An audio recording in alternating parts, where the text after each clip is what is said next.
पूर्णपणे जे याच्यावर जे पाणी पडलं याची जी आहे ते एक लेअर तयार होते व सर्व जमिनीमध्ये जे तण आहे त्याला जे आहे ते तणाच्या बियाला जे आहे ते नियंत्रित करते. तर कशी वाटली? नमस्कार मंडळी, मी तुषार तांबारे तुमचं स्वागत करतो आपल्या यूट्यूब चॅनलवर. तर आजचा जो टॉपिक आहे तो म्हणजे की आता बघू शकता धानाचा सीझन चालू झाला आपलं किंवा पेरणीचं सीझन चालू झालं. आता जे आहे बऱ्यापैकी 2 ते 3 दिवस झाले पाणी पडत आहे. तर आपण जे आहे धान जे आहे ते पेरणी करत आहोत, त्याला आपण DSR पद्धत म्हणतो. तर DSR पद्धतीमध्ये आधी पेरणी पूर्व नियोजन कसे करायचे ह्याच्याबद्दल आपला हा व्हिडिओ आहे. तर चला तुम्हाला सविस्तर माहिती सांगतो या पेरणीबद्दलची. तर सुरुवातीला म्हणजे आपल्याला काय करावं लागतं, तर मशागत करावी लागते. हे बघू शकता पूर्ण जे क्षेत्र आहे हे आपण रोटर मारून घेतलं. बघू शकता अशा पद्धतीने क्षेत्र हे जे तयार झालं आहे हे बघा. तर याच्यामध्ये जे आहे आता तण व्यवस्थापन आपल्याला आधीच करावं लागतं. तर तण व्यवस्थापनासाठी आपण जे आहे प्री इमर्जन्स हर्बिसाईड वापरत आहोत धानासाठी. तर ते कोणते? तर ते आहे आपलं UPL कंपनीचं साथी. साथी हे बघू शकता इथं 10% आहे. पॅराझो सल्फ्युरॉन हे कंटेन आहे, त्याच्यामध्ये 10% WP मध्ये.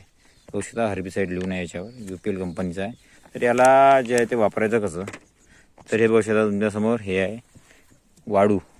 बघा वाळू आहे, रेती थोडीशी ओलसर आहे. चालते आपल्याला ओलसर, कारण पावडर जे आहे ते चांगल्या पद्धतीने लागत असते. तर याचा उपयोग कसा करायचा तर तुम्हाला दाखवतो. चला हे बघू शकता अशा प्रकारचं जे आहे ते पावडर आहे. हे बघा अशा पद्धतीने तुम्ही जे आहे संपूर्ण जे आहे रेतीवर टाकून देऊ शकता.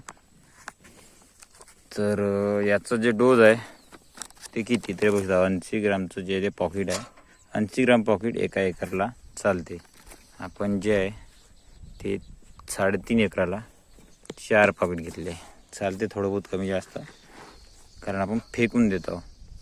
जेव्हा नर्सरी तयार करतो तेव्हा पण चालते, परंतु हे आधी टाका.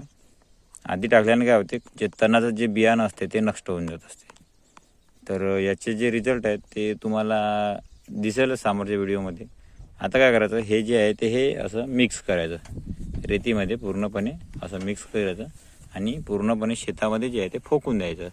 जेव्हा पाणी येईल तेव्हा हे जे आहे ते स्प्रेड होईल. पूर्णपणे जे याच्यावर जे पाणी पडलं याची जी आहे ते एक लेअर तयार होते व सर्व जमिनीमध्ये जे तण आहे त्याला जे आहे ते तणाच्या बियाला जे आहे ते नियंत्रित करते. तर कशी वाटली माहिती कमेंट करून सांगा. व तुम्ही आपल्या इकडे तणासाठी काय करता व्यवस्थापन ते सुद्धा कमेंटमध्ये सांगा.